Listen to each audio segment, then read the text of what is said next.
sinumpa. Yun yung sumpa kay Eva eh. Ikaw ay, ang iyong isang paa ay malalagay sa hukay. At kay Eva at ay kay Adan naman, ano yung sumpa? Ikaw, Adan, ang iyong pawis, sa bunga ng iyong pawis, mo pakakainin ang iyong mga pamilya. Yung asawa mo, yung anak mo, sa bunga ng iyong pawis mo sila papakainin. Dapat kung hindi sumuway si Eva at Adan, wala sanang kahirapan. Pero dahil sumuway sila, isinumpa sila ng Diyos. Amen ba? Kaya nga siguro, sino na rito? Hi! God is good! All the time! The will of the Father! Maraming palakpak! Yan! Sino rito yung nakakain na ng pawis? Pinapawisan kami. Mainit ba? Hindi naman literal na pawis, kayo naman. Siyempre, buhat sa pinagpagura ng ating mga asawa, pinakain natin yung pinagtrabahuan nila, binibili ng pagkain, binibili ng ulam. Kaya nakakain yung pinagpawisan, yung pawis. Akala mo pawis. Yung pinagpawisan, kasi yun yung sumpa. Pero nga, yun na nga, babalik tayo sa pagkamatay ng ating Panginoon, ito yung ibabalik ng Diyos sa atin. Kung nawala ni Eva at Adan, sabi nga kasi, ang nagsasalita sa iba't ibang wika ay sa Diyos nakikipag-usap. Kasi baka mamaya magtaka kayo, ano kaya yung sinasabi nila sister na mekikene. Baka makapag-intercept nyo yun, yung mga ganon. Iyon po yung pagsasalita sa iba't ibang wika na ilalagay sa dila nyo, na kung saan ang nagsasalita sa iba't ibang wika ay sa Diyos nakikipag-usap. Wala po tayong nakikita sa Biblia na ang nagsasalita sa iba't ibang wika ay sa demonyo nakikipag-usap. Wala pong ganon, ha? Ang nagsasalita sa iba't ibang wika ay sa Diyos nakikipag-usap. Ilalagay dyan sa inyo yung prayer of praise o yung prayer in tongue. Diba? Sabi nga kanina, lilinisin ang inyong mga dila upang kay Yahweh lamang sumamba at magkaisang manalangin. Alam nyo mga kapatid, diba laging may digmaan? Saan ba meron kang digmaan? Sa Iran at yung US. Diba?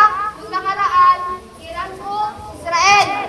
Alam nyo, sabi nga sa amin, gamitin ninyo ang mga salitang inilagay sa inyong mga dila upang maitaboy ang digmaan. Sabi nga, mga kapatid, kapag ka ang digmaan ay nagpatuloy, tingnan nyo, hindi pa masyadong tuloy ang digmaan. Ano na yung tumaas? O, diba? Damay ba tayo? Damay! Tumaas na ang gasol. Magkano na ang gasol? Kaya nga hindi na kami makabili ng gasol. Uling na lang kami talaga. Uling kami ngayon. Hindi kami makabili kasi ang mahal. Diba? Kaya kung hindi natin gagamitin ang ating mga dila para sa pagpupuri sa Diyos, sasalutin tayo. Amen ba? Gusto nyo ba ng salot? Ayaw natin ang salot kasi ang salot, ang masamang espiritu, dapat yan tinataboy. Kaya nga dapat ang mga dila natin ay merong kapangyarihan. Kung wala, hindi tayo makakalaban sa masamang espiritu. Paano ba itaboy ang masamang espiritu? Paano? Labanan kasi yan. Dapat hindi tayo nagpapatalo. Halimbawa, okay, God is good all the time. The will of the Father. Yes, I will. Okay, sige, makinig po tayo mga kapatid. Minsan lang po ito mangyari sa inyong mga buhay. Diba? Kasi ang pakikipaglaban sa masamang espiritu, dapat hindi ka nagpapatalo. Dapat maano ka. Yung tawag dito, dapat malakas ka. Halimbawa, pag sinabi kong suko, sasagot kayo ng talo kita. kita. Sagot niyo yan, ha? Pag sinabi ko tuko, ano yung sasagot niyo? Talo kita. Pag sinabi ko ulit tuko, ano yung sasagot niyo? Talo mo ko. Pag sinabi ko tuko,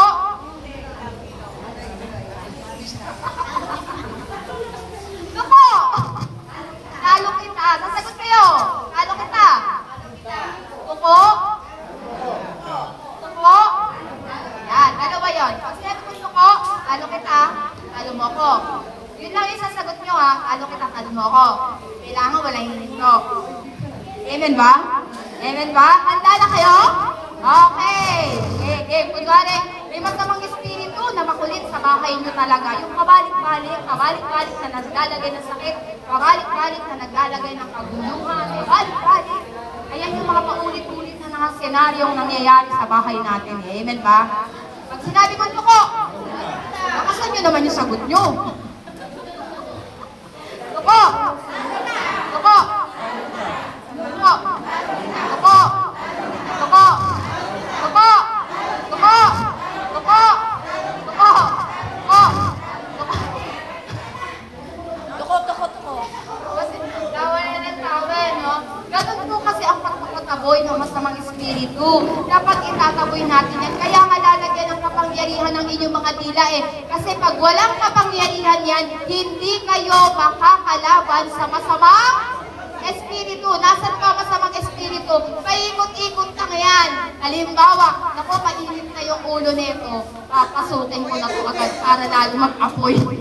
Ewan ba? Pero paano mapalalayasin? Eh, wala ka sa iyong kapangyarihan, sa iyong dila. Kaya nga napaka-importante na sa panahong ito, baguhin ng Diyos, linisin ng Diyos ang ating mga dila. Kita nyo? Napakalaki. Sabi nga, ito daw ay maliit na bahagi. Pero, maliit na bahagi ng ating katawan. Pero, napakalaki pala ng pwede natin gawin. Napakalaki pala ng pwede natin